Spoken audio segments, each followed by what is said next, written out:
How you doing, everyone? Welcome to this episode of the Cajun Conservative Show, where I talk about life, I talk about liberty, and yes, I talk about the pursuit of your happiness. And I like to show the world that Cajuns do have intelligence, even when someone TikTok don't believe that I am.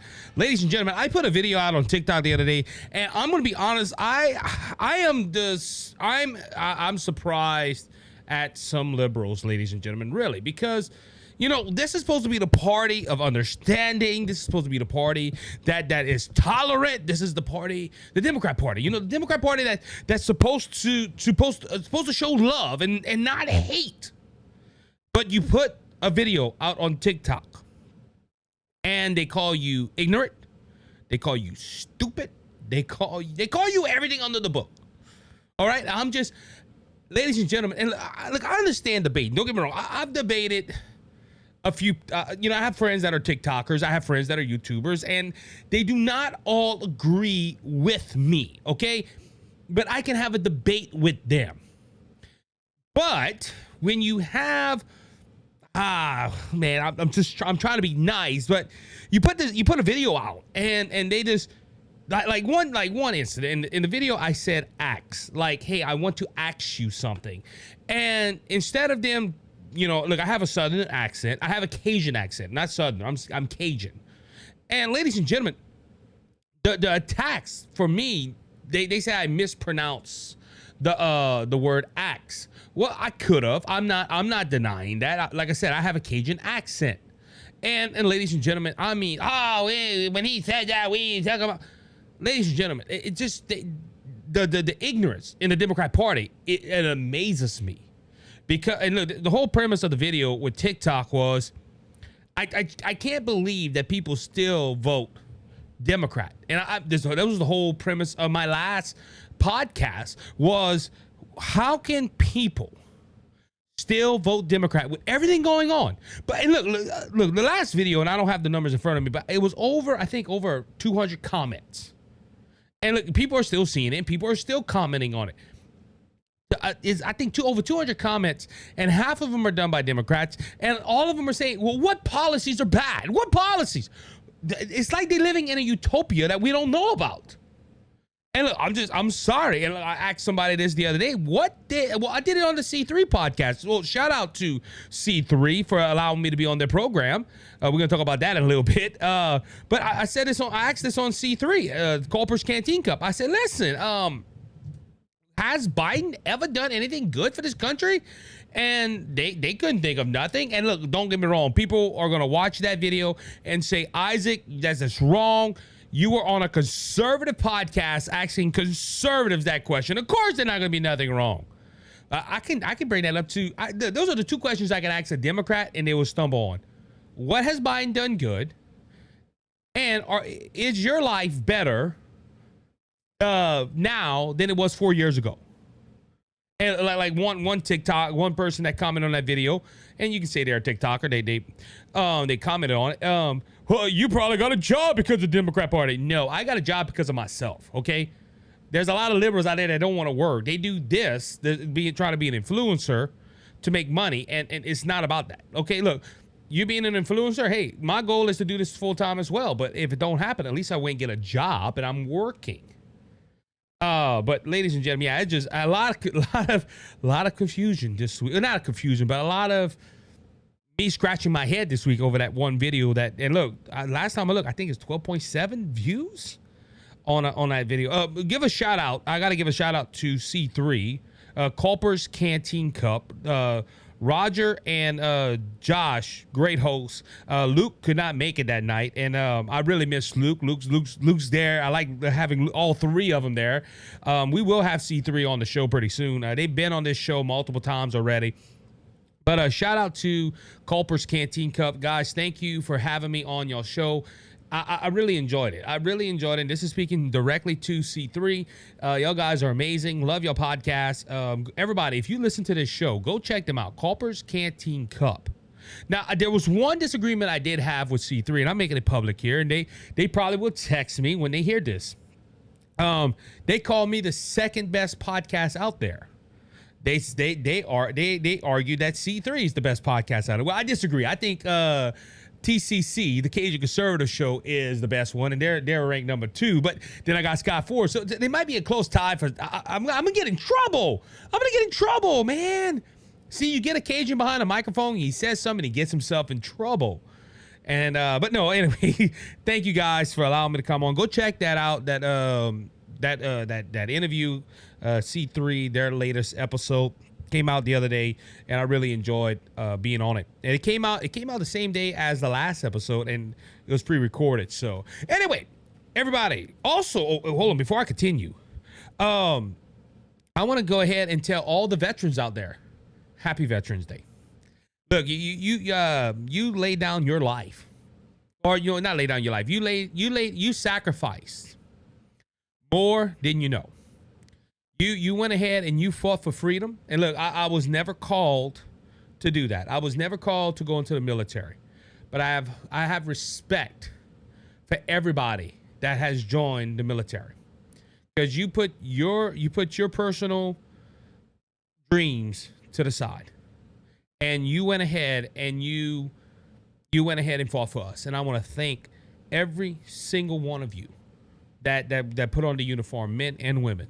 You did a great service, and I want to thank you. And even the veterans that are serving now. And look, I just mentioned C3, 3 veterans. Scott Ford, a veteran. So guys, on your part, y'all, thank you for your service. I appreciate y'all. Love y'all guys, and every veteran out there. Happy belated Veterans Day. I didn't think Saturday was Veterans Day, so I'm a little behind. But happy Veterans Day to everybody out there.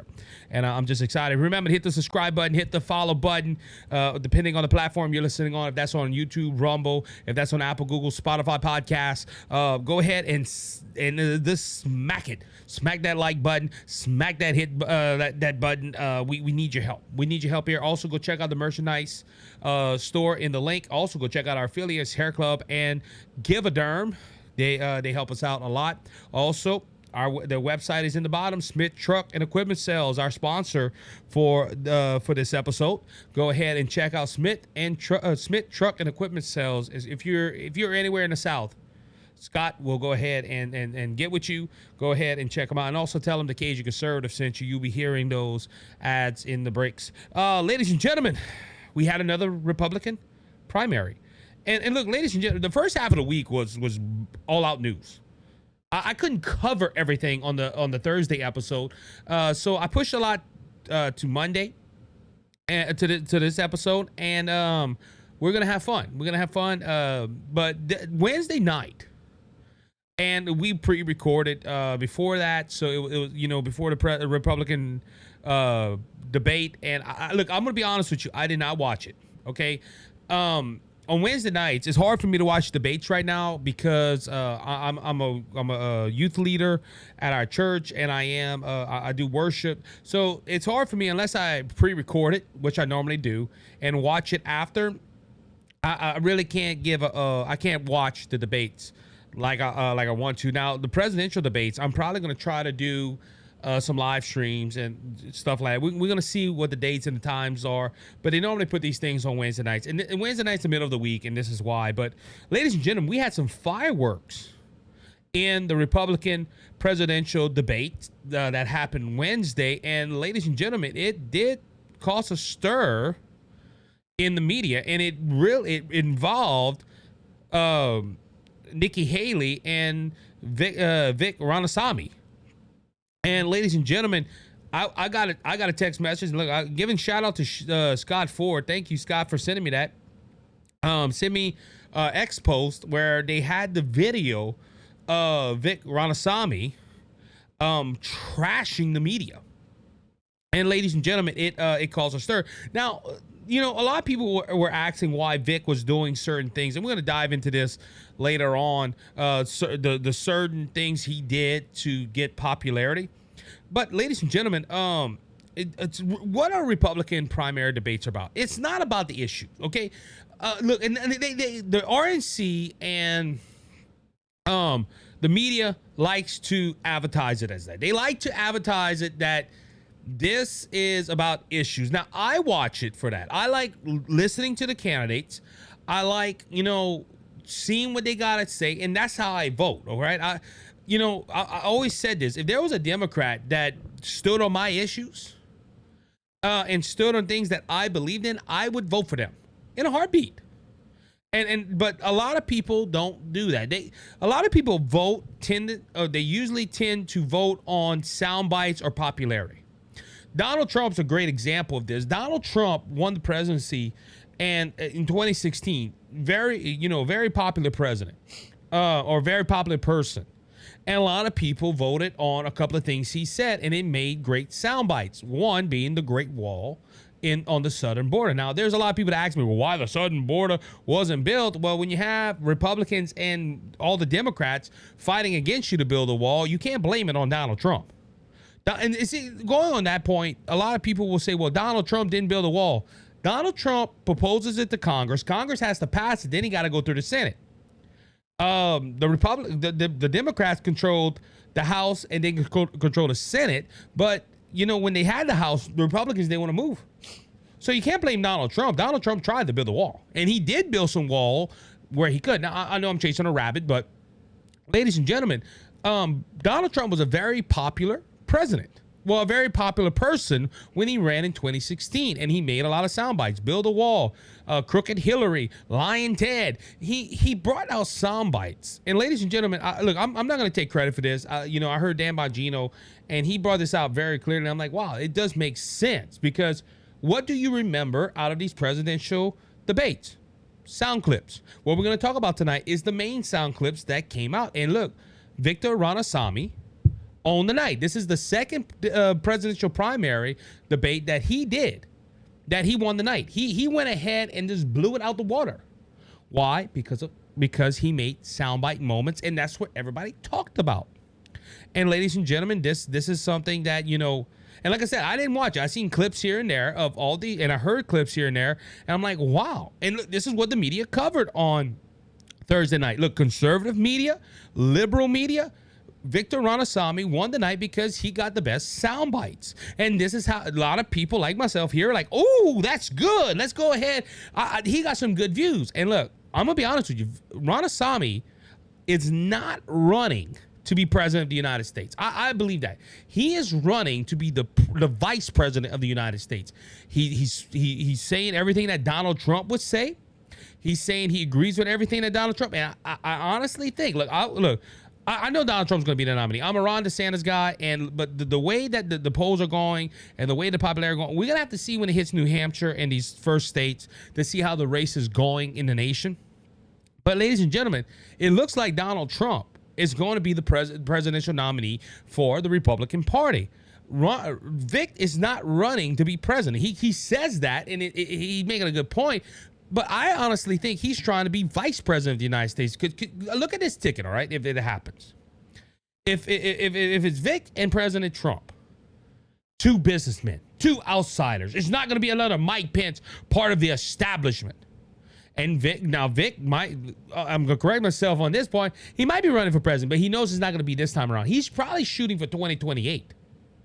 And I know it's 5 years down the line. I'm just saying, that's what I see Vic doing. All right. So, but let's talk about these soundbite moments that everybody's going to remember, and we'll start off with Ramaswamy talking about the media. Now, there was MSNBC there, and he was on his opening monologue and basically asked for McDonald's resignation. Asked why the heck did NBC was doing this debate when you had liberals that do not like Republicans, and he said, look, we should have Tucker Carlson, Joe Rogan, and Elon Musk. Now there is a fourth presidential debate for the Republican side that's coming up. I don't know when it is, but there's rumors that Megyn Kelly is going to be will be going and moderating this debate, which would make she's just a podcaster. She's not signed by Fox or MSNBC. That will be big for her because she'll be the first, and I say real podcaster, the first person that only has her own platform that will be doing a debate, in my opinion. I don't know if that's all true, but to my knowledge, she'll be the first one that's a solo show and will host this debate. But she has a lot of connections. But Ramaswamy again asked for Joe Rogan, Elon Musk, and Tucker Carlson to be the debate. He said we'd have 10 times the viewerships, asking questions the GOP primaries actually care about, and bring in more people to our party. We got Krista Walker here. You would hire Greg Gutfeld to host a Democrat debate? Ramaswamy asked. And ladies and gentlemen, you listen to the soundbite. He just torched the moderators. He went after McDonald, the RNC chairwoman. It was just brutal. But look, ladies and gentlemen, if you watch the clip, people were up in arms. They were not up in arms. They were cheering. Yeah, go Vic. Yeah, say what we want to hear. And ladies and gentlemen, it brought out a good point. You know, going to the sound bites that was played all over the media. That was played on leftist media. That people were praising Vic for making a stand. Why? Because most Republicans and conservatives don't like big media. I promise you. And look, I've been told this multiple times already. Isaac, we like your show because you're the one we get our news from or our information from. And when I asked why, they said we don't trust the media.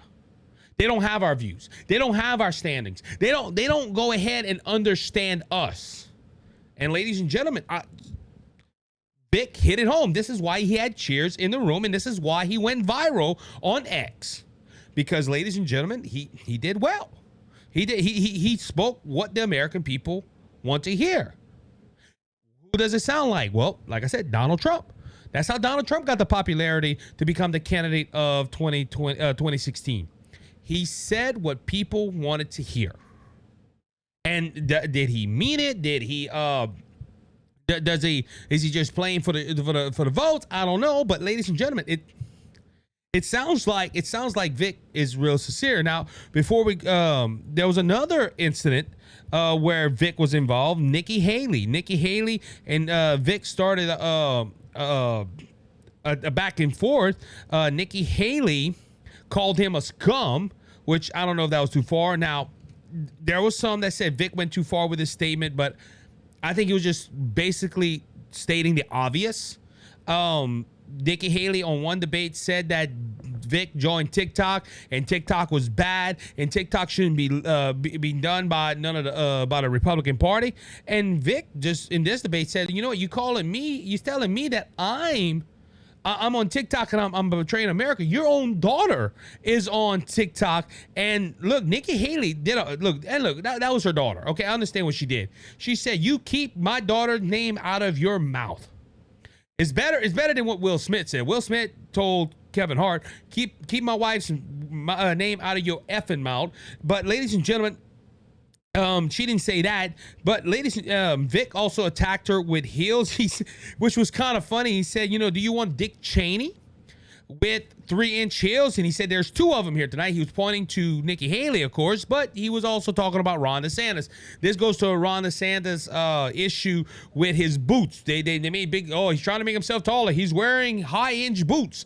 Ladies and gentlemen, I don't care what Ron DeSantis wears. If he becomes president, I just hope he's a good president. Same thing with Nikki Haley. All right, there's some women that wear heels, they can kick butt. All right, but now I think he went extreme when he called both of them Dick Cheney. They're not Dick Cheney. Dick Cheney's part of the establishment when Nikki Haley was a great UN ambassador. Ron DeSantis is doing great things in the state of Florida. Ladies and gentlemen, these are 2 good candidates. The issue with attacking her daughter, well, a lot of people got upset at Vic for that, but ladies and gentlemen, he was just stating the obvious. She's condemning Vic. Now, we don't know how old her daughter is. If her daughter's over the age of 21, she can't tell her what to do. But ladies and gentlemen, Vic is saying that, look, you're condemning me for being on TikTok when your daughter is an influencer on TikTok. Ladies and gentlemen, does she go to her daughter? Now, we don't know that. And Nikki Haley probably could have said, look, I've talked to my daughter about TikTok, but no, she kept her mouth shut. And ladies and gentlemen, this exchange went viral, and there was a lot of people that took Vic's side. There was a lot of people that said, no, Vic was right. He was just calling out the hypocrisy. Now, we know in politics, and I do disagree with that, when children are involved. Okay, if you're running for public office, don't attack the children. The children can't especially their young children, they can't tell their dad, hey, don't run for public office to keep me safe. All right, and the kids should be safe, but when you start throwing kids involved, it does get nasty, and it did get nasty right here. But ladies, I do agree with Vic. Maybe that could have been done in private, but Vic wanted the clicks. And guess what? He got him. Everybody was watching what was going on. On the final notes of the debate, what I've seen, I heard Ron DeSantis look very presidential, but he was not exciting. Tim Scott was hardly. Tim Scott didn't really impress. He needs to drop out. I do agree with that. Chris Christie is not going to drop out, but he should drop out because the whole message of the night again was, I don't like Trump. I'm running to stop Trump. And ladies and gentlemen, I don't even know why he's still on that stage, Chris Christie. I don't understand. Tim Scott and Chris Christie should step out. The top four contenders are Donald Trump, Ron DeSantis, Nikki Haley, and Vivek Ramaswamy. That's what I see right here. Now look, Donald Trump trolled these four because he basically said it. Look, I wasn't even there, and look, it's boring. He was at his rally in Florida, and he's like, man, I got more people out here than watching the debate. They're boring. Donald Trump is capitalizing. Ladies and gentlemen, Donald Trump not showing up to these debates, he's capitalizing on it. Okay, he can criticize them, and there's nothing thrown back at them. And ladies and gentlemen, like I said, I honestly see Donald Trump. Before, I just made it out. I'm going to make a breaking news right here, ladies and gentlemen. According to Politico, Senator Tim Scott announced Sunday that he is suspending his presidential campaign. Well, we don't have to talk about Tim Scott no more. But Tim Scott finally saw, hey, he cannot go. So I went through all that and talking about that. Now he ends his race at the end of the segment. Now, this is live on Sunday night, so you're going to get this on Monday morning. But yeah, Tim Scott's out. But ladies and gentlemen, Donald Trump, it's benefiting Donald Trump to not be at these debates. And we have to see what goes on. With that being said, I'm going to go ahead and take a break because I'm way overdue on time. So I'll be right back in a few moments, so please stay tuned.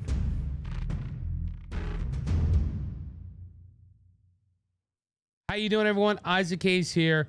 I'm here to talk to you about Smith Truck and Equipment Sales. I've been part of the trucking industry for a few years now, and I know the importance of finding a company that won't just sell you a truck or piece of equipment, but will take the time to know you and help you through the process and checking in on you after the sale. That's why we are proud to announce our partnership with Smith Truck and Equipment Sales. Smith Truck and Equipment Sales is a family-owned and operated pre-owned truck and trailer dealership in Lafayette, Louisiana, who have been serving Acadiana for over 40 years. They offer full service, parts and accessories, and financing. They also buy used trucks of all makes and models. You can visit Monday through Friday from 7:30 to 5 at their location at 3010 Northeast Evangeline Thruway, or visit their website, SmithTruckSales.com. You can also give them a call at 337-234-0557 and let their friendly and experienced staff take care of all your truck and trailer needs. Smith Truck and Equipment Sales. Tell them the Cajun Conservative sent you. Cleansed and made us whole.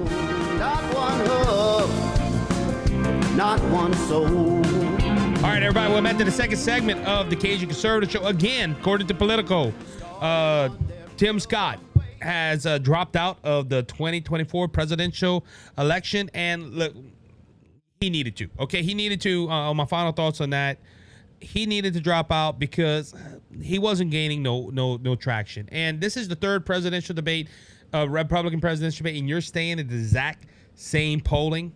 Like I said, Chris Christie needs to drop out. And look, on that note, if they drop out, I think that's when Donald Trump needs to start saying, all right, I'm serious. Let's get to these four candidates. At the end of the day, I honestly think because majority of all presidential candidates have dropped out, even the ones you haven't heard of, they all dropped out. You only have four main contenders, and the only reason the other three are getting votes majority. I'm not going to say all, because like me, I'm Ron DeSantis. I really think it's time for Ron DeSantis to shine.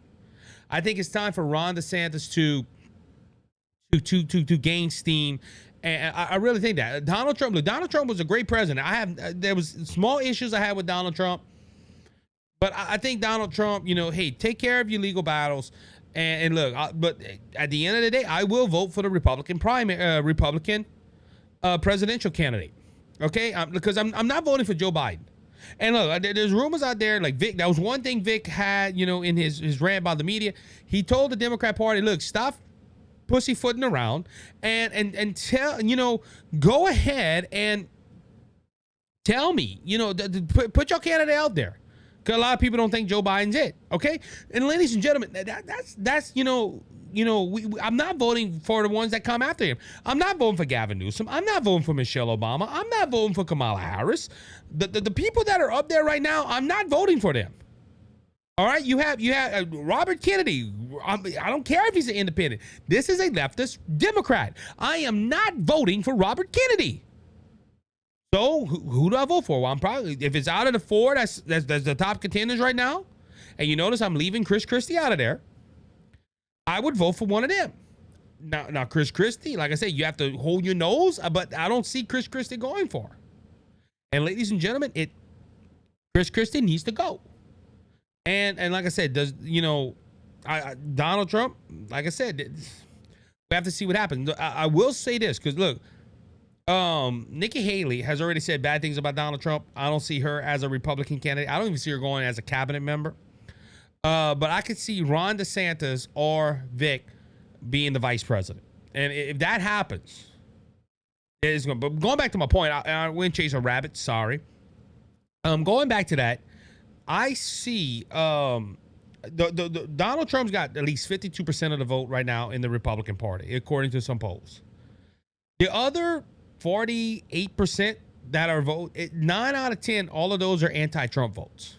They just don't want Donald Trump. And look, you have to split it into 3 candidates. And ladies and gentlemen, you think about, okay, if the polls are right, he got 52%. All their votes together will not stop Donald Trump. So what do? Hey, you have to make a choice. Do we drop out like Tim Scott just did, or do we continue? And ladies and gentlemen, like I said, it's Ron DeSantis is a good governor in Florida. Vic has Vic is like Trump. He had a wealthy life. So does he leave that? We don't know. Nikki Haley, that's one thing that Big brought out, and look, we're still talking about it. How she's a multimillionaire because she sits on the board with Boeing and other stuff. So, ladies and gentlemen, like I said, the Republican debate, though, I honestly think that it could have, Donald Trump was there, would have drove up numbers, but there was nobody that changed their vote, even with Vic's great performance and his sound bites to get attention. I don't think this moved the needle. There was brought a lot of Trump supporters said, hey, we agree with him, but we're not going to vote for him because we have Trump. There's diehard Trump people out there, ladies and gentlemen. So we're going to have to see what goes on with that. All right, let's move on because we have some other stories to cover in the second segment. And one is that the federal government had a major economical partner in its censorship regime. This is from Town Hall, and this was written November 7th. Of 2023, and I thought this was a big story. And like I said, I'm behind the times. We had a lot of big stories at the beginning of the week, and ladies and gentlemen, I think this is one of the big ones that we had. So a news report published late Monday by House Judiciary Committee Chairman Jim Jordan shows the partnership between the federal government, big tech, and economic to censor conservatives was even more widespread than previously known. Following the 2016 presidential election, a sensitized narrative emerged that foreign disinformation affected the integrity of the election. These claims, fueled by left-wing election denouncements about the legitimacy of President Trump's victory, sparked a new focus on the role of social media platforms in spreading such information. The report put together by a select subcommittee to the weaponizing of federal government, states, disinformation, think tanks, and experts, government task forces, and university centers were formed, all to study and combat the alleged rise in alleged mis and disinformation, as the House Committee on the Judicial and the select subcommittees on the weaponization of the federal government have shown previously. These effects to combat so-called foreign influence and misinformation quickly mutated to include domestics, that is America's speech. I'm trying to see what was the school. I don't want to read the whole article, but apparently there was censorship. What the federal government did was they wanted to make sure that certain organizations were censored by the 2020 election. Now, this all came about a lot earlier than the 2016 election. Well, it came after, but it was because of Hillary Clinton. Okay, Hillary Clinton went on TV at that time and said that the reason she lost was because of social media. Donald Trump's campaign focused heavily on social media. Ladies and gentlemen, I heard someone say that today, and we were talking, computers and the internet is what's going to make you money. Look, there's a lot of people do what I do, and they make money. All right, and it's not, and you look, I'm not there yet. Lord willing, one day I will be. But if you're an influencer, or you have some type of influence and making money off of it, ladies and gentlemen, this is where the money's at. But social media is big because you can get your message across. Like I said, look, I put one video on TikTok. I didn't even think it was going to do nothing. And ladies and gentlemen, guess what? It blew up. And look, a lot of people, that's only 12,000 views. Well, it's more than I ever had. And ladies and gentlemen, that's how it starts off. You get, sometimes it snowballs until you get popularity and you get people that follow you. And ladies and gentlemen, people look, you know how many people watch TikTok for news? There's 3 of them I'm thinking of right off the top of my head that all they do is news on TikTok. Why? Because people, that's where they find their information. And Donald Trump was on the forefront of this, and Hillary Clinton was mad because her campaign didn't do diddly squat, and she lost the election. But they started having these stories of Russian disinformation and all that. And ladies and gentlemen, what's sad is this was President Trump's administration. Now, Democrats did certain things and all that, but they started teaming up with colleges. And colleges, because the federal government couldn't tell these social media accounts, hey, don't do that. That's disinformation. They couldn't censor free speech. So they found a loophole. They went to colleges and they told these colleges, you team up with the social medias. We'll tell you what to censor. You recommended them because you said you did a study. And guess what? We're going to censor these conservatives. And who were these conservatives? One was the president. Some were Congress people. Some were news organization, Fox News, Newsmax, and all that.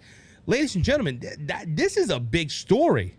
The federal government went around to break the First Amendment, which is the freedom of speech. Because as an American, you have the right to speak the way you want to speak. That is the First Amendment right. Your First Amendment right is the freedom of speech. You can tell people, I think that 2016, Donald Trump did not win the 2016 election. You as a conservative, you say, hey, I don't think the 2020 election was the most fair election out there. You have the right to speak that. But now the government can't stop you either. They can't say, hey, that's wrong speech, you got to go in jail. So what they did was they went to colleges and said, hey, y'all tell the social media what we told y'all, and it made a loophole. And ladies and gentlemen, then the left does not play fair. The left does not play fair. I'm sorry. You can argue with me. They do not play fair. The Democrat Party is a party of lawlessness. They don't care about the law. They only care about the law if it benefits them. And ladies and gentlemen, look, this week there is some issue. There's proof of that right now, ladies and gentlemen. Dan Bongino and Dinesh D'Souza went ahead and put a video out called "Police State," There is reports that FBI agents are getting targeted by the agency because they gave some inside information to them. And also Walmart says, no, we're not going to go ahead and sell the DVD to stop the spread of misinformation. Ladies and gentlemen, that's censor of speech. That is big corporations hiding people's opinions and denying you, the audience, to make your own opinion of it. And then it also goes to the point of the FBI, the weaponizing the FBI. Remember, these people are supposed to be considered whistleblowers. They're supposed to be protected. And all of a sudden now the federal government's going after them. Remember, whistleblowers on when Donald Trump was the president, you couldn't even speak their name. If you would try to give the name of a whistleblower, Adam Schiff would slam the gauntlet and say, no, you cannot give that information. That is privileged information. And ladies and gentlemen, this is just showing how the left does not play fair. The left does not play fair. The left will never, ever play fair. And this is why Republicans have to get their act together and start winning some elections. And look, you can blame Donald Trump and his candidates, or you can blame McDonnell and her leadership of the RNC. Hey, Republicans need to get their act together. And ladies and gentlemen, the Democrat Party does not play fair. And this story right here proves that. Look, we from the Twitter files, from the Facebook files, to this now, ladies and gentlemen, something needs to get done. And look, all these colleges on this point, all these people that think, oh, we're going to go to college and we're going to be smart, stay away from colleges. All right, the only college I recommend young people is Bible college, because at least you have the knowledge of the Word of God. And there's some good colleges out there that teach academics, like JSM, Jimmy Swaggart Bible College. JSBC, correction. JSBC teaches academics. They are a full-fledged college. And look, they didn't pay me for this, but I got Gabriel Swaggart is a good friend of mine. Ladies and gentlemen, you need to send your kids to a good biblical college and let them learn from them. Don't send them to a secular college, because they're going to be brainwashed into left-leaning thinking. Oh, no, we're free thinking. Really? Go look at my friends, Bible evangelists, when they go preach out in the streets, and the ignorance of some of these young people. It's harsh. They professing themselves to be wise, but they're fools, as the Bible says. And ladies and gentlemen, don't send your kids to college. Look, that's you. I never went to college. And I know there's some people I watching, well, that figured, no, I never went to college because I knew. All right. I started following politics when I was 13 years old. Come on, ladies and gentlemen. I knew what was going on in these colleges. And ladies and gentlemen, you should not send your kids to college. You young people that are listening to this, God, I know there's a lot of young people that listen to this. If you're watching me on YouTube or Rumble right now, look at me and listen to this. Do not go to a secular college. Go to a good Bible college somewhere. Look, Oral Roberts University, or Rob Parsley's University, Rob Parsley's Bible College, or JSBC, Jimmy Swaggart's Bible College. These schools, Liberty University. Go somewhere where you're gonna have common sense given to you, not a bunch of left-leaning mush. Because look, this story right here shows that the left will not play fair, and they will do whatever they can to stay in power. And they're using big-time colleges to do it. It's sad. All right, ladies and gentlemen, Nashville shooter decried crackers and white privilege, leak manifesto page revealed. That's right, ladies and gentlemen. So this is from the Daily Wire. And look, credit to Steven Crowder. All right, I don't agree a lot with Steven Crowder, okay? I don't like him. His podcast, I can sit down and listen to the Dan Bongino. I can listen to Ben Shapiro. I can listen to Matt Walsh, and these other guys. But ladies and gentlemen, I try to listen to Steven Crowder. And look, Steven, if you're listening to this, I don't know you personally. I don't know Steven. But if Steven, you're listening to this, no hard feelings. I'm not into the show. Okay. And look, I don't know. I have a bad feeling about Steven Crowder. But look, a broken clock is right twice a day. But Steven Crowder went ahead and released this. Somebody took pictures of the Nashville shooter manifesto. Now, this is the manifesto that is top secret. Nashville and the FBI, Nashville PD and the media, and I'm not the media, the FBI cannot leak this stuff because it's an ongoing investigation. Ladies and gentlemen, what are they investigating? The person that identifies as a transgender was killed. You're not looking for this person. Look, I watched a movie. I watched Patriot Day the other day with Mark Wahlberg. And ladies and gentlemen, they didn't want to give certain information out because they were after the two bombers in that whole 48 hours or whatever time frame that they were looking for these people. But these people are alive. That's why they didn't want them to hear that they were looking for them in a certain place. This person died. All right. And look, sad that this transgender person died. But what are they investigating? They're not going to put nobody in jail. They're not going to put nobody on death row. What are they doing? Why not release this manifesto? Well, we suspected and now confirm that this manifesto had a lot of things that would look bad on the transgender community. And the media cannot make the transgender community look bad. Now, if this person was a straight white conservative, and they had a manifesto, this would have been out the same day. This would have been told, and that's the hypocrisy of the left. But this whole manifesto was hidden, and somebody leaked it because their Nashville PD is looking into it. They have a whole they have a whole task force to go after these people who leaked out this information. A whole task force. What if that would have been somebody? Again, if it was a white Christian conservative that went ahead, but even take out the color. If it was a Christian conservative that did a crime like this, and it would have been leaked out, you would have had the police chief, we're looking into it, and you would have never heard about it again. Because probably the chief of police would have released it. But ladies and gentlemen, it goes to this point. They have this whole task force to find out this person that leaked it to Steven Crowder. Now, the media did report on this. It wasn't long, but they did report on it. And then it said it was leaked to the media. No, it wasn't. It was leaked to Steven Crowder. But the media refused to give Steven Crowder the credit. It was leaked to a lone podcaster. Steven Crowder, one of the biggest podcasters out there. And ladies and gentlemen, but going back to what was in the manifesto, again, called the kids that they were white privilege, called them crackers. In the manifesto that we seen, now this is the full manifesto. There's only 4 pages of the manifesto. The killer wrote, "Kill those kids. These crackers are going to private fancy schools with these fancy khakis, sports backpacks with their daddies, Mustangs and convertibles." The 28-year-old female wrote in a diary entry dated February 3rd. Ladies and gentlemen, this is part of the diary. This is what the killer wrote. "I wish to shoot you weak, you know what, with your mop yellow hair. Want to kill you all, little crackers, bunch of little F whatevers with white privilege," she wrote.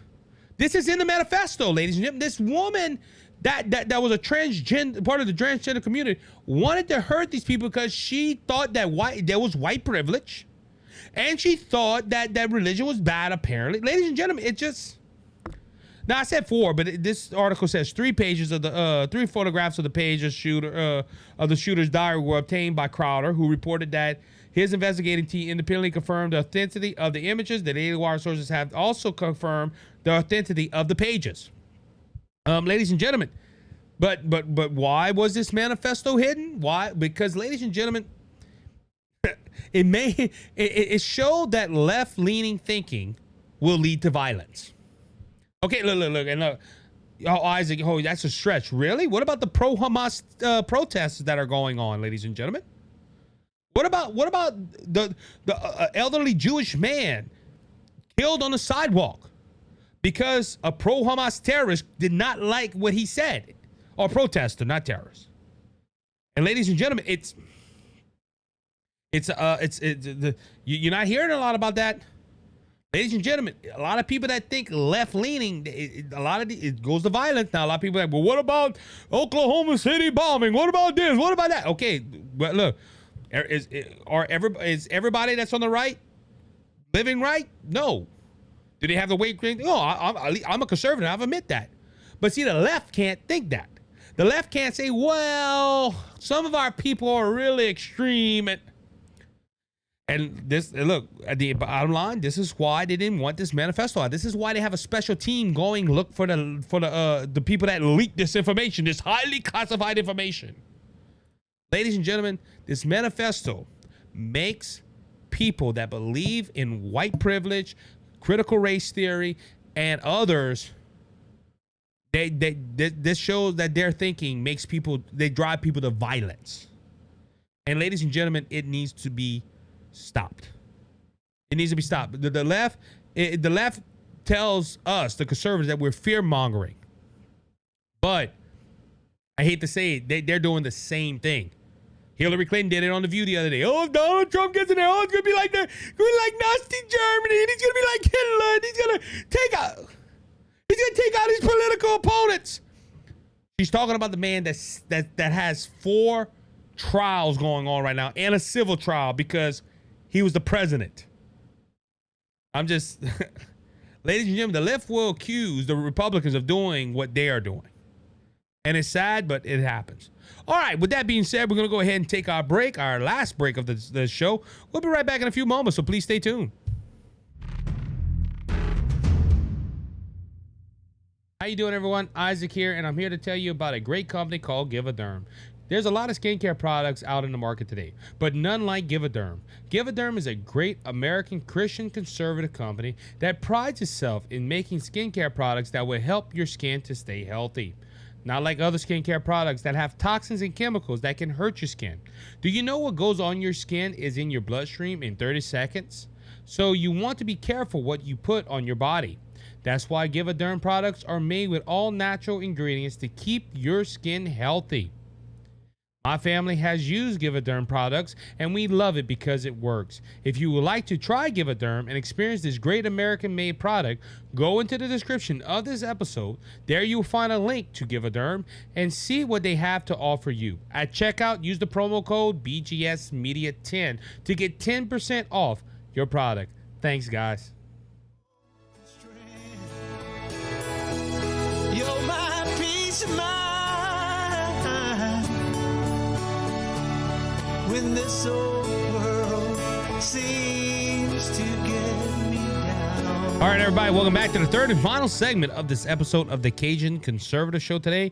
Ladies and gentlemen, some big news coming out of the Senate this week as well. Senator Joe Manchin announced he will not seek re-election to the Senate. Ladies and gentlemen, he believes that he in his closing statements, he said, listen, I think I've done enough in the Senate. I've done what I wanted to accomplish, which was very little. He also said that he wants to travel the country, and he wants to go ahead and look at opportunities elsewhere, which is causing some to wonder, will he run for president as a third-party candidate? Now, ladies and gentlemen, will Joe Manchin get any speed if he runs for president of the United States? No. The big names right now is Joe Biden and Donald Trump. That is looking more and more like that's going to be the matchup. It's going to be a rematch. And if you had to look at it as a sports event or a fight, it's going to be a rematch between Donald Trump and Joe Biden. Robert Kennedy will not play a big factor. I don't believe that. Now, there is some, I saw an article earlier and I didn't save it, where there was CNN data analysts looking at the numbers. And they were saying, well, without Kennedy, Donald Trump is up 10 points. Donald Trump is up 5 points. Donald Trump's up here.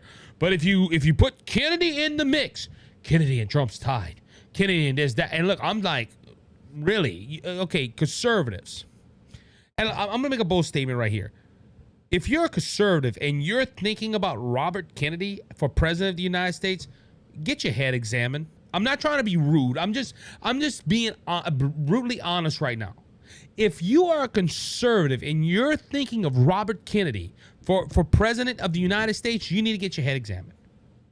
Because look, Robert Kennedy at best is left of center.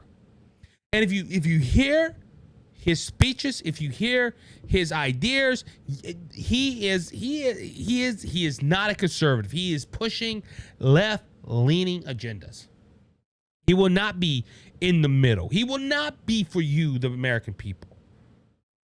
Oh, why is it? Well, I agree with some of his stance. Hey, if I talk to Joe Biden, I probably could find something I agree with him on. I still will not vote for him. Look, I'm going to use prime example. Our governor, that's soon to be ex-governor of the state of Louisiana, John Bel Edwards. I agree with his stance on the Second Amendment. I agree with his stance on the pro-life issue. Will I vote for Joe? Did I vote for John Bel Edwards? No. And I know people, they were like telling me, hey, we're thinking of voting for John Bel Edwards just because of his pro-life stance. I'm like, what about the taxes he raised in Louisiana? What about the left-leaning agenda that he put? Should we just go ahead and ignore all that? No. No, we should not ignore that. You got to vote on the issues. There's not one issue. And sad that this is where it's coming to, but will Joe Manchin make a dent in it? No. Joe Manchin won't make a dent in the presidential race. It goes to the point too, you also have these primaries coming up. Why don't Joe Manchin run as a Democrat candidate? Well, the time for South Carolina passed. He should have said, look, I'm running for president. But he's going to run as a third party. Now, people might not like this because people that don't like Joe Biden and his progressive leaning ways might vote for Joe Manchin. And this throws a wrench because, see, this is what the Democrat Party is hoping for. They're hoping people that don't like don't like Donald Trump would vote for Robert Kennedy. And the media is pushing this narrative. Oh, it's going to help Biden more than it helped Trump. I doubt that. But Robert Kennedy, if Robert Kennedy gets 15% of the vote, as I said on C3 the other day, it depends on which side of the aisle it goes more to. And we're going to have to see. We will have to see what's going to happen. But, yep, he decided not to run. Now, ladies and gentlemen, this does play a big role in the Senate races that are coming up in 2024 because an incumbent is more likely to win, and Joe Manchin is not there. So this is an open seat now. And West Virginia, I think their other senator is a Republican. I don't know if they're a strong Republican, but this plays a big factor in who controls the Senate. This was one of the seats that they were watching for. So, ladies and gentlemen, if a Republican picks up that seat, that is a pickup for the Republicans, and it inches them closer to taking over the Senate. But the Republicans are going to have to take over the House as well. They're going to have to keep the House. And, ladies and gentlemen, it can't be by a 5-seat majority.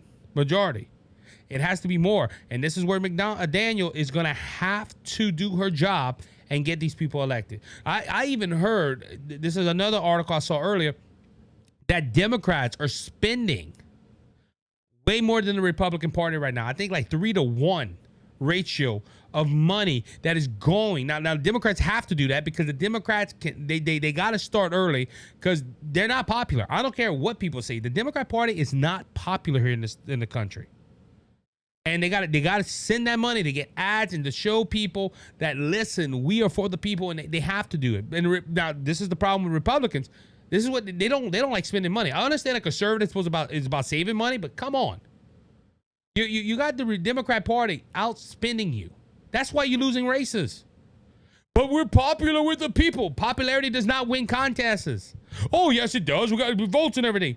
No, because if they get their message out and you don't, if they don't know who's running, they're going to vote for the Democrat. Look, they can like you now, but when it comes to that poll, you can lose it. Ladies and look, don't worry, I said it earlier in the other segment. Look, popularity is what got Donald Trump. More like sound bites, but ladies and gentlemen, McConnell and look, even Speaker Johnson, they're going to have to do their job. They're going to have to keep the House, and they're going to have to win the Senate. Now, my hope is that McConnell either retires or something, because McConnell's not fit to be Senate president no more, or not be Senate leader of the Republican Party. That's my opinion on that. All right, moving on. In Minnesota, the Minnesota Supreme Court dismisses insurrection clause challenge to keep Trump off state primary ballot. The report, this came from Daily Wire. Colorado and Minnesota, there was a lawsuit out there to keep Donald Trump off the presidential ballot. Why? Because they believe in the 14th Amendment that if somebody committed insurrection, they should not be on the ballot or run for public office. The reason this case was dismissed, like I predicted, was because Donald Trump has not been convicted of an insurrection. Everybody that could not run for public office from the South that was part of the insurrection or the the Civil War, they were convicted. It was proven that they went ahead and tried to overthrow the United States by joining the South. Donald Trump has been accused by the left that he caused the insurrection. He was there on January 6th. Ladies and gentlemen, not one American citizen has been charged with an insurrection from January 6th. Not one. Every time they pleaded out or they've been convicted, it's been other things. Causing a riot or something like. Not one person, to my knowledge, I could be wrong, but to my knowledge, there have not been one person convicted of an insurrection. And they have not charged Donald Trump of an insurrection. Now they're trying to do this in the case with Jack Smith, the federal case. But you notice you're not hearing about that case. They're keeping a tight lid on that because of the gag orders and everything. But ladies and gentlemen, why are we not hearing news of the Jack Smith case? Now, we're hearing a lot from the Georgia case because I think that's what the Democrats think that's going to be the case that's going to overthrow Donald Trump, where he's going to be in jail and he can't run for president. We would have to see. But yeah, so it's tossed out. And it's going to be tossed out in Colorado unless there's a crooked judge like the one in New York right now with his civil case. But ladies and gentlemen, Donald Trump should be on every ballot unless he's convicted of insurrection. And until he's convicted of insurrection, he should be on the ballot. Look, this is why they're trying to do this as well. A lot of Democrats, they know Donald Trump is going to win. The View is frantic. They scared out of their pantyhose right now because, ladies and gentlemen, the View. If you watch the View lately, and I see clips, Hillary Clinton scared out of the wazoo to have another Donald Trump presidency. The other day, they were almost crying. Oh, they did this. Oh, let's stop Trump. Oh, they did it. The Democrats are scared that Donald Trump's going to be president again. All right. House oversight subpoena Hunter Biden, President Biden's brother, and ex-Biden associates. This is coming after they found $200,000 given to President Obama, President Trump's. I'm mentioning every other president except the one I want to. President Biden's banking account, and then another $40,000 after big deals with Ukraine and China. They tied it in. What was the other funds? The $200,000 and the $40,000 was a 10% cut given to Biden. The Biden lawyer and his brother, Joe Biden's brother, and all of them said, "Look, this was loans we paid back to Joe." Now, look, Joe's only supposed to make $100,000 as a senator. Where is he getting $200,000 and $40,000 to lend to his family? I'm just wondering. What other side deals is going on there? But anyway, but yeah, they said this was loans. But ladies and gentlemen, the House Oversight Committee is doing what they said they were going to do. They were going to subpoena. And this is why we needed a House Speaker. Now, this is why I look, Matt Gaetz, I didn't agree with Matt Gaetz' stance, but like, hey, it might have worked out for us. Kevin McCarthy was dragging his foot, on this. Kevin McCarthy was not trying to push too much. Speaker Johnson, however, has given them the green light, and they're subpoenaing Hunter Biden, Joe Biden's brother, and other business associates to ask them about these checks.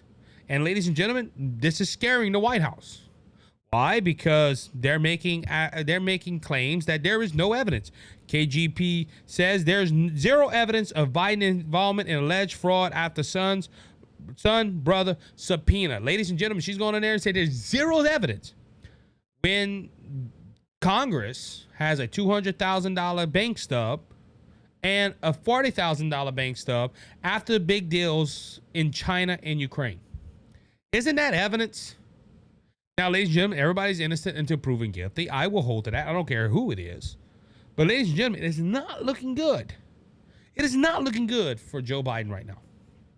And ladies and gentlemen, if they subpoena them and they go to the stand and they confirm a lot of things, it looks like we will have an impeachment trial coming up.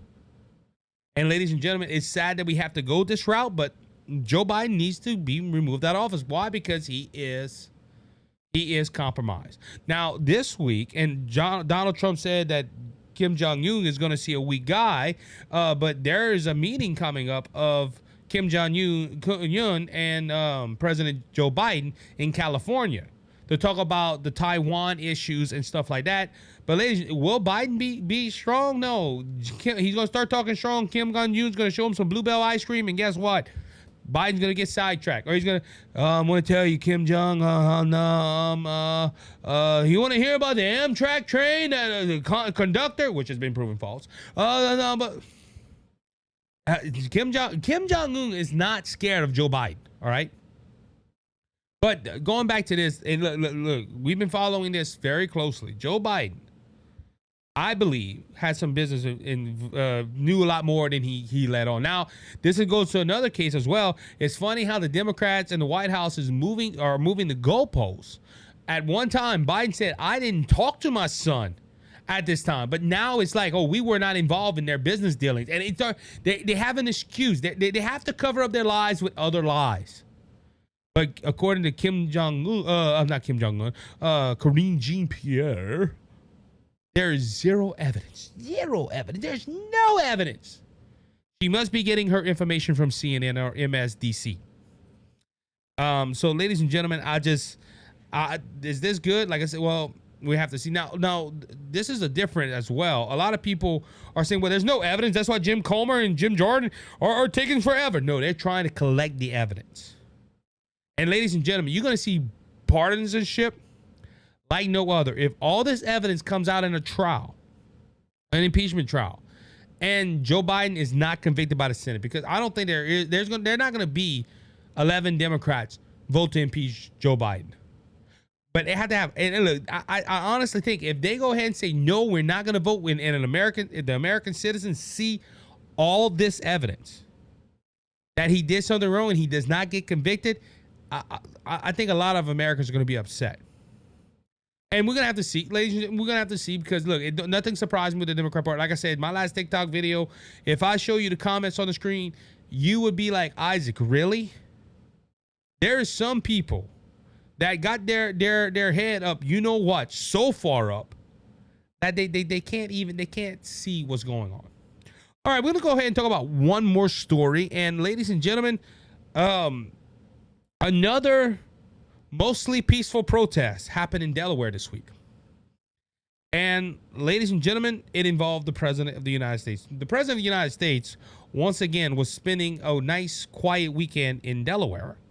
And hundreds of pro-Palestinian protesters marched to Biden's home as President returned from D.C.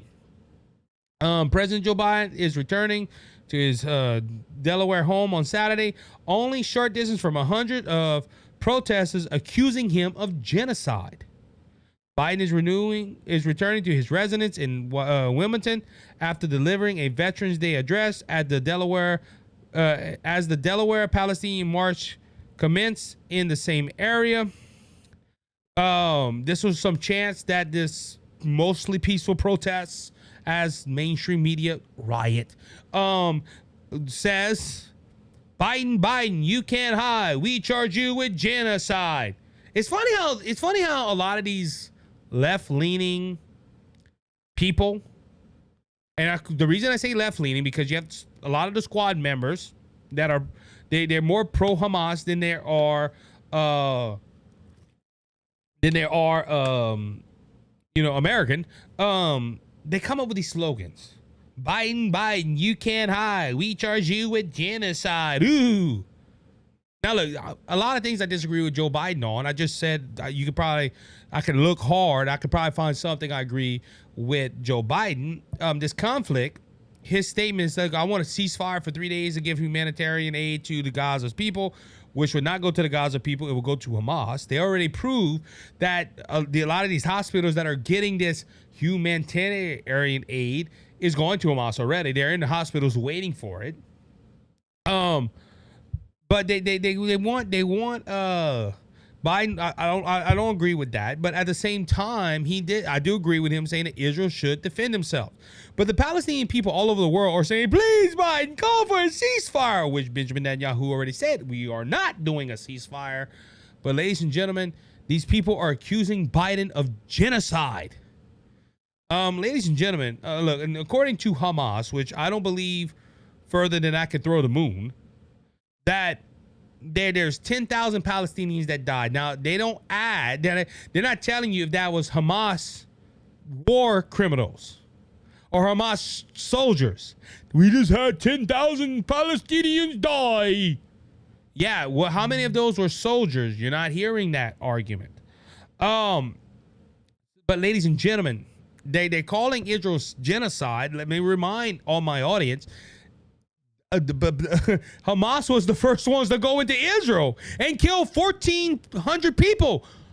Where's the calls for genocide there?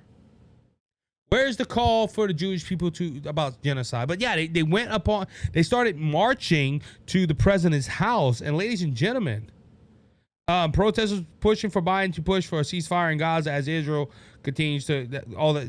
Ladies and gentlemen, look, I'm waiting for Biden to come out and say, hey, the war in Israel and Gaza is wrong.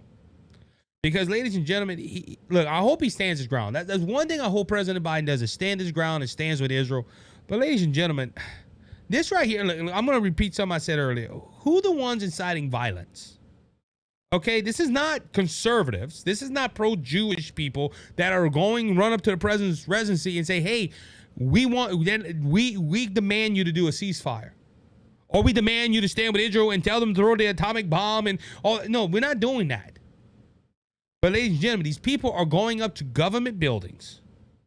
They're going up to a president's private residency and accusing him of genocide. All because he's backing a nation that's our ally to defend themselves and to take out a terrorist group known as Hamas. It's sad, ladies and gentlemen. It's sad. And look, I don't know if these are all Americans, but if you watch the video, these people are waving Palestinian flags. They're dressed up like Palestinians. Ladies and gentlemen, come on, where is their alliance? See, that's another thing too with these pro-Hamas protests.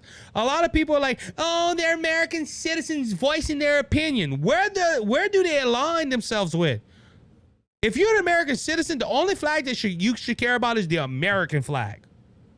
I understand your background. I understand your heritage. Like me, I'm Scottish Irish. Look, but I don't go run around with a Scottish flag or an Irish flag. This flag in the back of me, if you're watching on Rumble and YouTube, if you're listening on audio, I got a flag in the back of me. Not a real flag, but it has the states on it. That's the flag that I pledge allegiance to.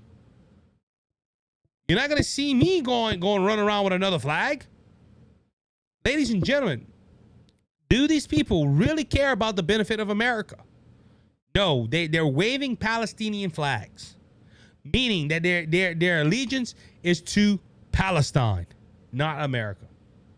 And they don't want Biden to stop the genocide because they want to protect the Gaza people. No, they want the Hamas terrorists. Look, not all of them, but most of them. I promise you, believe that they want Hamas to rebuild. They want Hamas to take out Israel. Why? Because they do not like the Jewish people, all because of their race. And I hope the president stands strong. If he does, I will commend the president on this podcast. But the day he comes out and says we're not going to encourage Israel to continue to fight is the day that I lose all respect for the president. All respect. And you will hear that on this show. Look, and I'm going to say this, and this will be the last one. John Featherman, the man that I criticized a lot on this show, even had look, like I said, look, this man had guts to do this.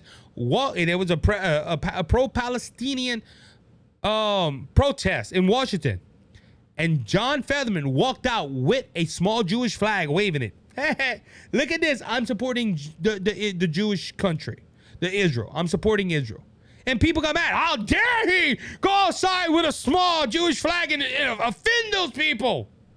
Now, this is a Democrat, but I'm just saying, it was a nice gesture. Oh, it's okay. It's wrong for him to walk out the Capitol waving a Jewish flag. It might offend the Palestinian people, but they have tons of Palestinians are pro-Hamas protesters waving Palestinian flags, and that's fine. Why can't Joe Featherman just go ahead and wave a small flag? That's offensive. But you have thousands marching to the president's private residency with Palestinian flags, and that's fine. That's protest. That's a demonstration of democracy. You know what I call that, ladies and gentlemen? Hypocrisy at its finest. With that being said, we're going to go ahead and wrap up this episode of the Cajun Conservative Show. Again, thank you for spending this hour in something with me. Remember to hit the subscribe button or the follow button, depending on the platform you're listening on. Also, on the podcast side, go ahead and rate the show. Give me a 5-star review. Go check out my TikTok at The Cajun Conservative Show. Check out my Facebook page, The Cajun Conservative Show, and on X at The Cajun Show. You can go ahead and get all the updates. Our true social account, I believe, is at The Cajun Conservative. Ladies and gentlemen, that's going to wrap it up. Thank you for listening to the show again.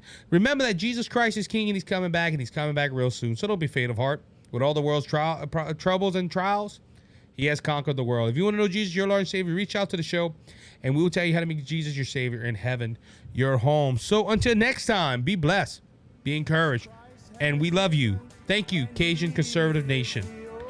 Until next time, y'all be blessed. Bye-bye. Jesus Christ has risen, and he